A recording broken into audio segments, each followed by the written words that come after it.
Doors to my grief relief program are now opened. If you've been considering joining me on this healing journey, now is the time to take action. We'll be coming together in a safe and supportive community to process and heal from various forms of grief and loss. Whether you're grappling over the death of a loved one, job loss, loss of your health, loss of your identity, or even grief of losing an older version of yourself, or any other forms of grief, this program is designed to guide and help you through the healing process. If you're ready to find peace and healing and nurturing support, don't miss out on this opportunity.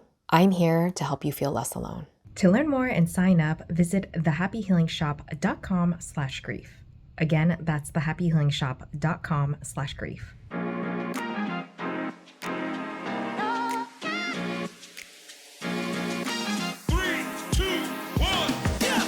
After leaving the corporate 9-to-5 grind, I became the boss of my own spiritual business, helping others explore and navigate the human experience from insight, wisdom, and lessons learned along the way.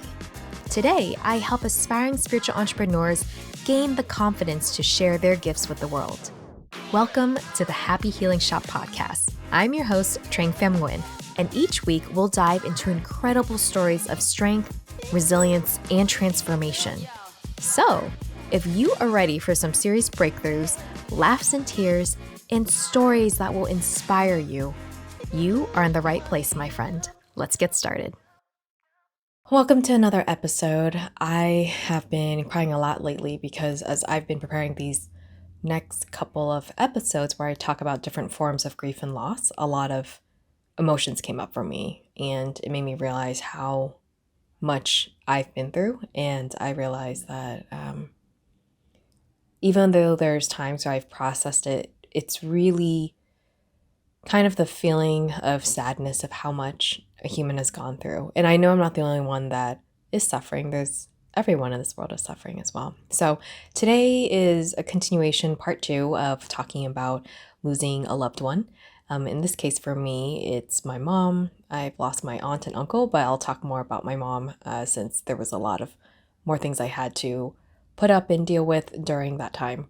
In case you haven't grabbed it yet, I'm going to link down below in the show notes my free funeral planning guide to help you whenever that time comes when you lose a loved one. And, it's really hard to try to take care of legal and financial things, but at the same time, grieve. So make sure you grab that. Again, that's down below in the show notes. So when I was thinking about all these forms of grief and loss that take place in our lives, the reason why things can feel really lonely is because whenever you're going through grief and loss, at least for me, it can feel like the rest of the world is moving on and moving forward while your world seems to be frozen in time.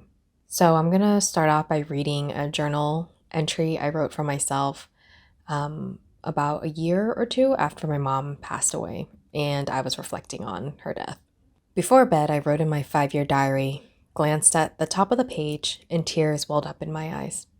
Has it been 2 years? I couldn't tell my Catholic family that as a spirit, my mom didn't want to be kept alive. They would never believe me. I still remember sitting in the funeral director's office one-on-one with him. So what have you noticed in the past 20 years of doing this line of work that most people wouldn't see or know? And he said, you never know when someone is going to go. And people who have a spiritual background or belief system, like Buddhism, tend to cope the best since it's intertwined in their belief system. Christians, especially Catholics, from what I see, tend to handle death the worst. I viscerally remember that month. I remember being quiet. I didn't even tell my friends because I had too much to do, and I did not want to reply to a slew of text messages, emails, and phone calls on top of my workload, let alone being laid off from work at the same time. I remember my business partner back then not being able to help create content for the course we were launching, and I had to take over most of it during my mom's death, the filming, directing the editing process, uploading, and more. The tears I shed earlier this year are surprisingly not for my mom. They are for Trang, who had to hold everything together, for the Happy Healing Shop, and also to keep her dad alive. This is what death looks like. This is what anger looks like. This is what sadness looks like. This is what grief looks like. This is what being human looks like. But here's the secret. People like me also get tired. In fact, we probably are one of the folks that need the most care, but we are so used to being the reliable ones that had to always problem solve, put out fires when everyone else can't function. Being the caregiver. It's one of our greatest strengths, no doubt, but it can feel extremely lonely and leave us wondering, why me again? And being the caregiver for someone is very exhausting. There's a reason why there are professionals for this because it is a very laborious job. And not everyone, though, can afford to pay for an outside caregiver. On top of that, it is a heavy mental and emotional load for a family member to take it all on top with dealing with family politics. And so before dealing with death and also job loss at the same time, part of it is also grieving the person I was back then, where I was more joyful, naive, hopeful, and bright-eyed Trang. And Trang in her early 20s was so different. And I became bitter. I became angry. And it was a lot. It was a lot. And I think that people who have never been laid off before have hope, or sometimes they see that a company would never, ever lay them off. And on top of that, that bitterness and anger, you go through waves of being depressed and being numb because it's like your world has been shaken up. And I remember back then, my mom, it was during COVID, maybe about 5 months before the vaccine was rolled out. And all I thought about was, I don't care anymore. I remember thinking, people are so many debates and online things were going on about COVID and people masking or unmasking. But in my world, I really didn't care anymore because all I could think of was my mom is dying and my dad is barely surviving. I just remember asking myself, does it even matter anymore? It's like your world has changed and you're kind of a bit in a tunnel or in a cave. And there's also a sense of a lot of weight that I had to carry on my shoulders. And then also the feeling of, and the thought of like, life is really hard. It's very messy, and this is the reality of it. And I wish someone gave me a heads up about it. Life ain't about love and light. It is about feeling and experiencing a very human experience. Another thing I want to share is that the journal passage I just read was 2 years after my mom died. I worked a wedding this past weekend, and it's been about 3 years now that my mom passed away. And it was an Asian wedding, and there is a tea ceremony where the bride and groom, they give tea to and serve tea to their parents, and their parents give them gifts and words of advice in exchange. And when the mom of the bride started speaking, her voice started cracking, she started tearing up and crying, and so did the bride. And I was not expecting, me holding my, clipboard with the timeline and everything, I was not expecting to break down as well. So what I'm saying is that grief really comes in random waves you don't think about or you don't even expect. And I think reflecting on that moment, it was more so of me thinking, wow, this moment is never going to happen to me because my mom isn't physically here anymore. And honestly, I am fine with my parents if they getting married after my parents pass away, because at the end of the day, I know they will be with me in spirit. But it was that something about that moment that made me kind of hit me again, being like, this is never going to happen because your mom is physically gone, like dunzo. She's not here. You can't talk to her physically. But I remember thinking, wow, I was not expecting this. And granted, I have been to other tea ceremonies before, but they usually have a lot of family members or the whole entire friends group looking in and stuff like that. So there's a different feeling. But this one was really intimate. So I would say maybe 10 people or less in the room. So the next thing I want to share and talk about is a few weeks ago, I had a staff meeting with two of the girls that helped me out, and we wound up talking about death and losing our moms. And Angela, my assistant, lost her mom as well unexpectedly, just like I did. So we do bond over that. And we were talking about actually ways that we could have used help or what was meaningful for us after the death of our mom or even losing a loved one. But before I share that, I do want to share with you something that she sent me, and it was actually someone on Reddit that wrote this on talking about what grief looks like. All right, here it goes. I'm old. What that means is that I've survived so far, and a lot of people I've known and loved did not. Here's my 2 cents. I wish I could say you get used to people dying. I never did. I don't want to. It tears a hole through me whenever someone I love dies, no matter the circumstances. But I don't want it to not matter. I don't want it to be something that just passes. My scars are a testament to the love and the relationship that I had for and with that person. And if the scar is deep, so was the love. So be it. Scars are a testament to life. Scars are a testament that I can love deeply and live deeply and be cut or even gouged, and that I can heal and continue to live and continue to love.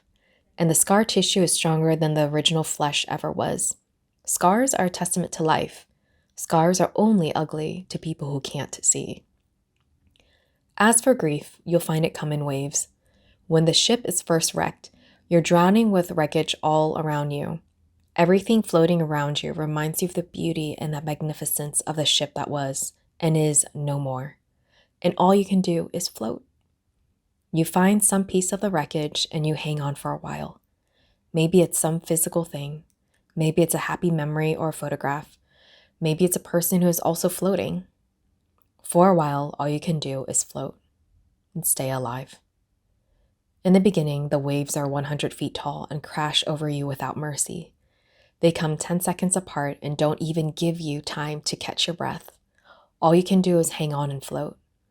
After a while, maybe weeks, months, you'll find the waves are still 100 feet tall, but they come further apart. When they come, they still crash all over you and you wipe out. But in between, you can breathe, you can function. You never know what's going to trigger the grief. It might be a song, a picture, a street intersection, the smell of a coffee cup. It can be just about anything, and the waves come crashing. But in between waves, there is life. So I hope you found that touching and helpful.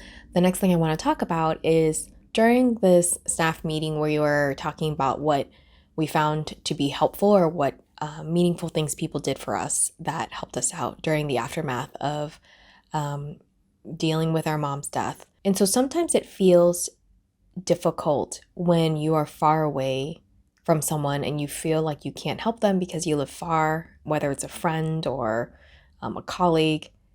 And Ange was telling how her sister-in-law was able to help from far away because after the funeral, everything is quiet. This is where everyone leaves, flies, goes home, and the family is left in silence. And from my experience talking with so many people, that is the time where people actually need company the most after the funeral. So Angela's sister-in-law sent DoorDash gift cards, which are really helpful when someone is too tired or mentally exhausted or just can't function to cook a meal for themselves, right? And also kept checking in on her. I had someone else tell me that one of the most meaningful things that was said to them was when a friend told them, I wish I had the finances to fly over and just play Uno with you right now. Another thing that someone told Angela is that at her mom's funeral, she came up to her and said, I'm not going to say I'm sorry. I lost my mom and I just know that it effing sucks. For example, someone wrote a card after her mom's death saying, you have your mom's smile. So these are some examples that I've been told have been very helpful, meaningful, and thoughtful versus some of the default things that I and other people have gotten, such as, I'm sorry for your loss, sorry for your condolences. That's another, that sounds like corporate speech to me. Anyways, or God just needed an angel. Those things Even though they are well-intentioned, I've learned from talking with other people, those are the things, some of the things not to say, actually. So I hope this episode helps you understand what grief can look like, or even make you feel less alone and less misunderstood on what you are going through. If you like this episode, you will probably like the grief relief program that I will be launching soon.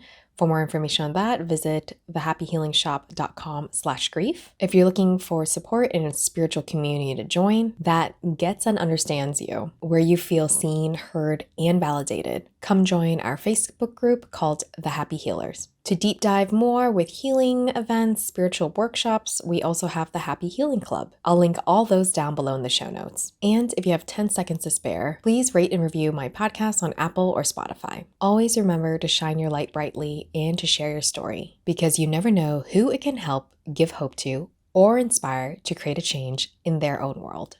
Thanks so much for being here, and I'll see you next time.